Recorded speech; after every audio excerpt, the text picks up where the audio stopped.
नमस्कार. गुरुज्ञान ज्योतिष क्लासमध्ये आणि मार्गदर्शनमध्ये मी स्वप्नील देशपांडे तुमच्या सर्वांचं सहर्ष स्वागत करत आहे. आज आपण विषय घेऊन आलेलो आहोत. पाकिस्तानमध्ये चर्चा होणार आहे अमेरिका आणि इराण युद्धबंदी याविषयी. म्हणजे जे आता 2 आठवड्याचं सीज फायर ची घोषणा केलेली आहे, तर ती यशस्वी होणार आहे का? हे आपण सध्याच्या ग्रहमानानुसार बघायचं आहे.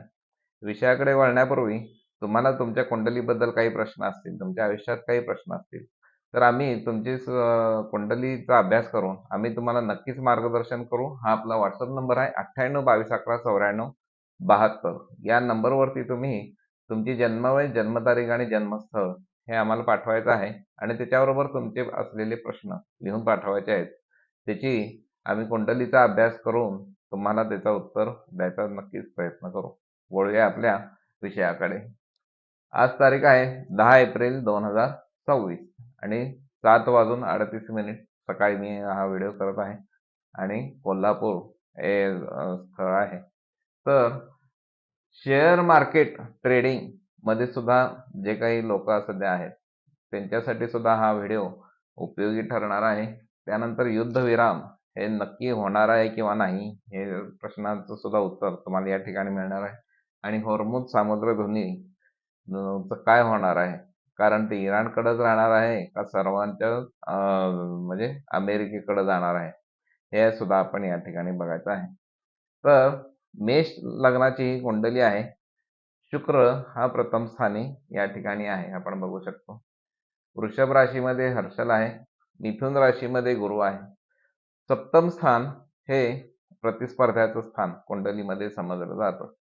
तर युद्धविराम होणार का? पहिली ही गोष्ट. या गुरुची दृष्टी या सप्तम स्थानावरती आहे. 7व्या स्थानावर आहे. गुरुची नवपंचम दृष्टी ही पडते. गुरु हा आपल्याला माहिती आहे सात्विक आहे, देवधर्माचं करणारा असा हा आहे, पापभीरू आहे. तर या दोघांपैकी नेत्यांपैकी म्हणजे इराण, अमेरिका, इस्रायल यांनी जर स्वतःचा सात्विकपणा जर कंटिन्यू ठेवला, म्हणजे जर चांगुलपणा जर दाखवला, तरच हे युद्ध थांबण्याची शक्यता आहे. जर यापैकी कोणामध्येही जर गर्व, अभिमान जर जागृत झाला आणि सत्तापिपासू जर हे आहेतच, सत्तेची लालसा जर ह्यांच्यामध्ये अनलिमिटेड असेल, तर मात्र हे युद्ध थांबणं कठीण आहे. पुढची गोष्ट, कुंभ राशीमध्ये बुध राहू आहे. बुध हे आपल्याला माहिती आहे वाणीचा कारक आहे आणि त्याच्याबरोबर सध्या राहू आहे. आणि कुंभ राशीमध्ये म्हणजे वायू राशीमध्ये हे 2 ग्रह सध्या आहेत.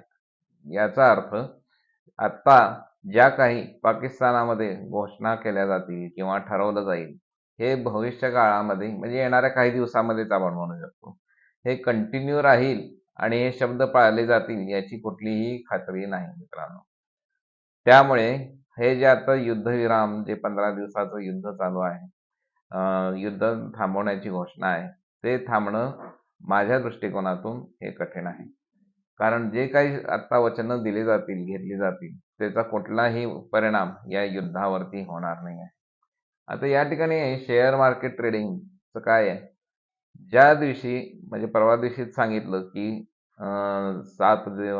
पुढील 15 दिवस युद्ध थांबणार आहे. एकदम भारतीय सेन्सेक्स एकदम जवळजवळ 2000च्या वरती एकदम जंप मारली.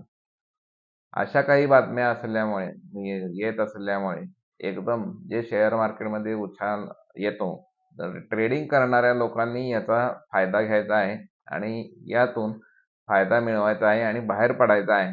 आणि पुन्हा हे युद्ध चालू राहणारच आहे, तेव्हा पुन्हा शेअर मार्केट खाली येईल, त्यावेळेला पुन्हा बाय करायचे आहेत. हे फक्त ट्रेडिंग करणाऱ्या लोकांसाठी मी सांगितलेलं आहे.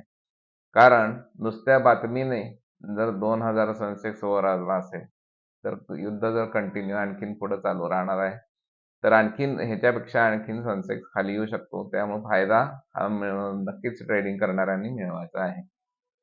पुढची गोष्ट, मंगळ, शनी आणि हे रवी, नेपच्यून हे 12व्या स्थानामध्ये सध्या आहेत. म्हणजे लग्नेश हा झालेला आहे, द्वादशामध्ये झालेला आहे.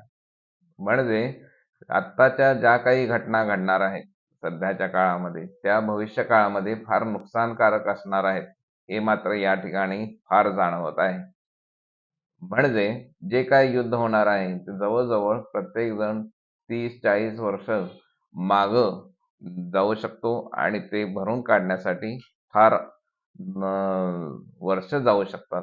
हे मात्र या ठिकाणी नक्की आहे आणि मंगळ शनी यासारखी युती सध्या गोचरीप्रमाणे चालू आहे.